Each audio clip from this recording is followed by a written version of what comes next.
As the stage shone brightly, the opening ceremony at Wasabiyama High School brought cheer and excitement among the students. The recruiters of various clubs welcomed the new students to join them, and there was a buzz of enthusiasm in the air. Our protagonist, Shun, who was watching the classmates and seniors in front of him, and Shun, who was sitting, seemed uninterested. You can find the boredom on his face. As he headed out after the opening ceremony, a few students gathered around him, and they were impressed by his giant height. They urged him to join the basketball, volleyball, and soccer clubs, as his height would be an asset to their teams. Suddenly, one of them recognized Shun from Norikawa Middle School, where he had won twice in a streak and gained MVPs in soccer during his peak years, knowing that a lot of people try to scout him due to his exceptional skills at playing soccer. They were amazed and excited to have him on their team. However, Shun froze up as the conversation went on. He explained that he couldn't play soccer anymore due to an injured leg he had.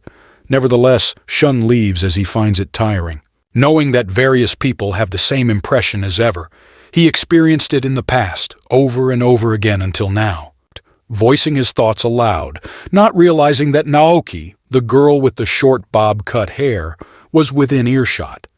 Naoki asked him, tilting her head to the words that came from his mouth, which caught a curiosity from our protagonist. She recognized the difference in the height between them due to his formidable knight height.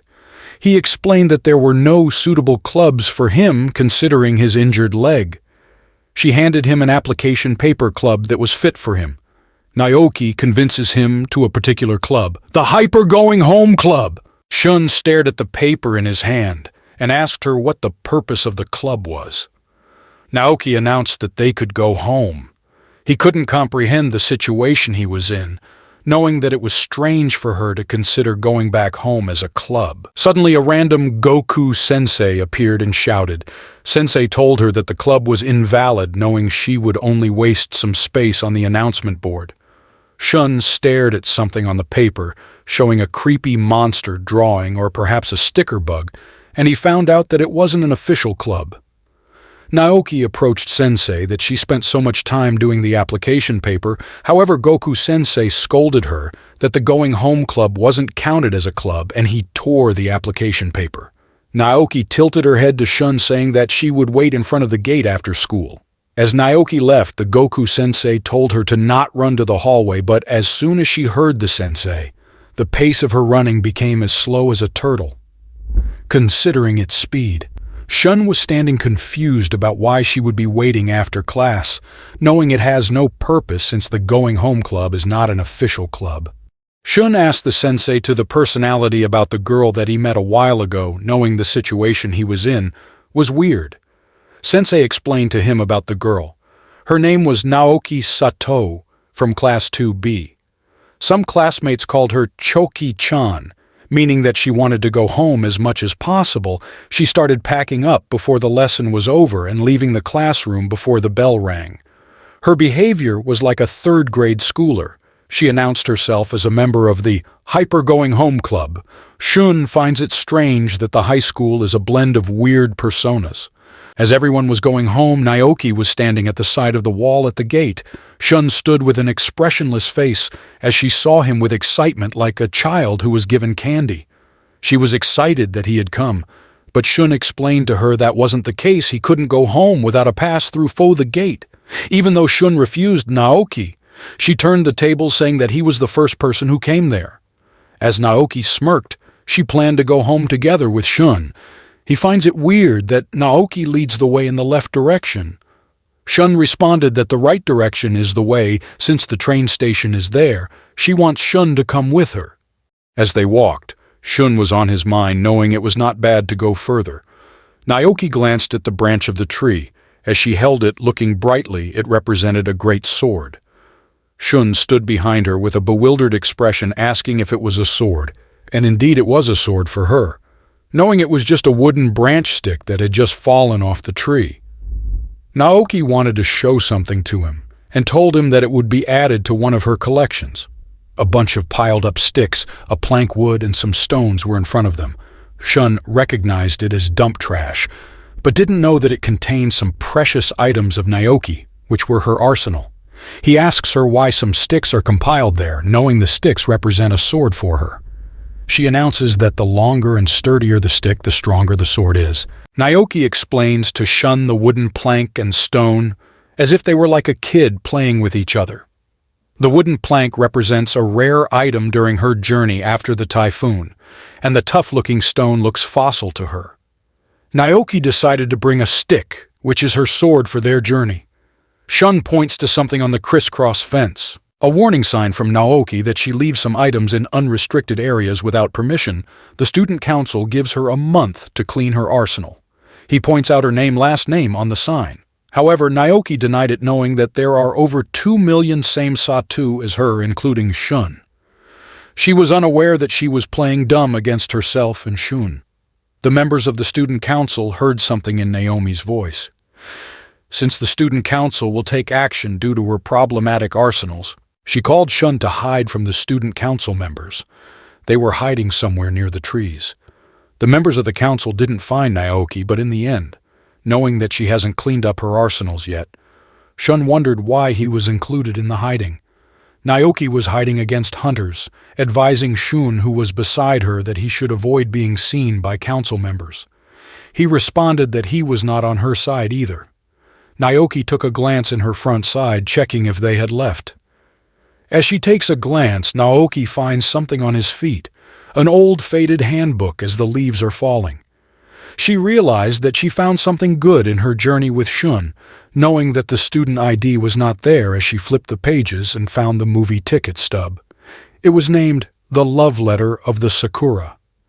It was 4 years ago, left by a certain student that they are in, and the ticket stub contains 2. They stared at the ticket stub with wondering thoughts, and she guessed that the student was probably a couple, and that student had a secret meeting from their spot. Naoki leaves the handbook that represents a relic from their youth when they were high school students. Shun suggests that the handbook should be returned from the owner. Naoki persisted that it should leave it as it should. The journey that they have after school is the discovery of a sword behind the tree, a secret road or pathway that is unknown to others in someone's memento. As the bright scenery of the sky, Naoki stood up and felt the romance in the atmosphere and asked Shun about the romance of the things that they do on their way home. The colorful adventure that they have is filled with romance and imaginative fantasies of pathways on the unknown, of realizing that's neither school nor home. Shun widened his eyes as he glanced at her with curiosity. After a moment of silence, he didn't get the situation he was in. Naoki was disappointed in him and explained the concept of the Hyper Going Home Club was to pursue and feel the various forms of romance, to tackle the pathways of going home the club was all about, knowing that having fun experiences that they found is what makes should be recognized as a club, so that they could get some budget and the possibility of range and activity could increase. Shun responded to her based on his understanding. They collect romantic stuff as they go home, and if it becomes recognizable as a club, she can have the budget to have fun.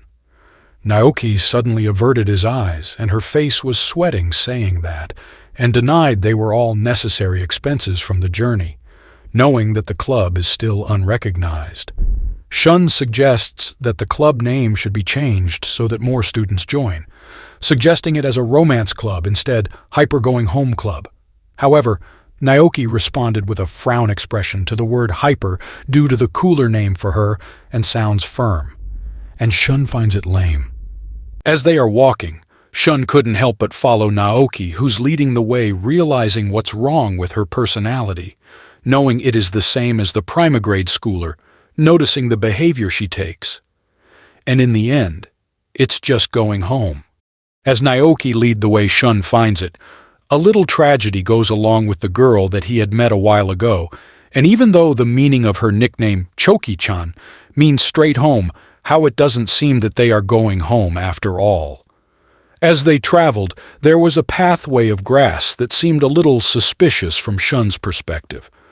Shun was afraid that he might go into another world where the king and queen were welcoming him to save the world. Shun interrupted Naoki as they walked, knowing it was time to go home, since the pathway was a little suspicious to him. Naoki responded there was a thing she wanted to show him, that it would be soon up the way, and it would be there.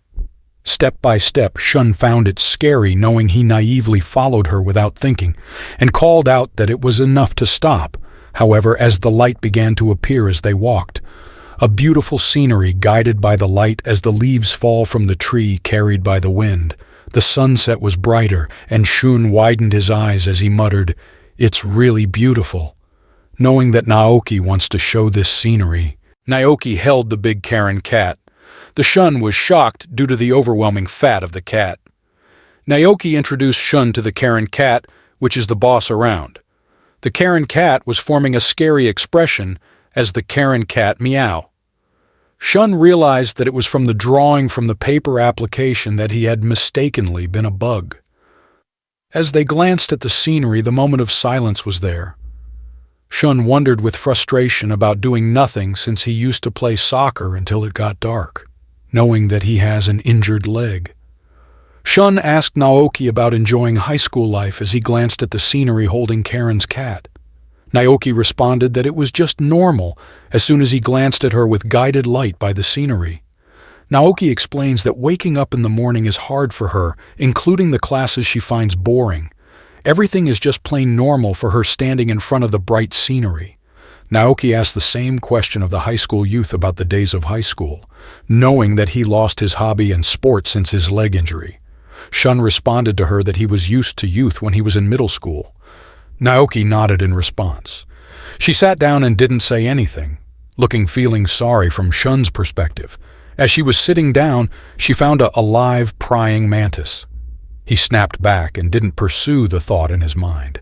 As soon Naoki stood up, saying that even high school youth isn't enjoyable, Shun should show up every day as long as he doesn't hate.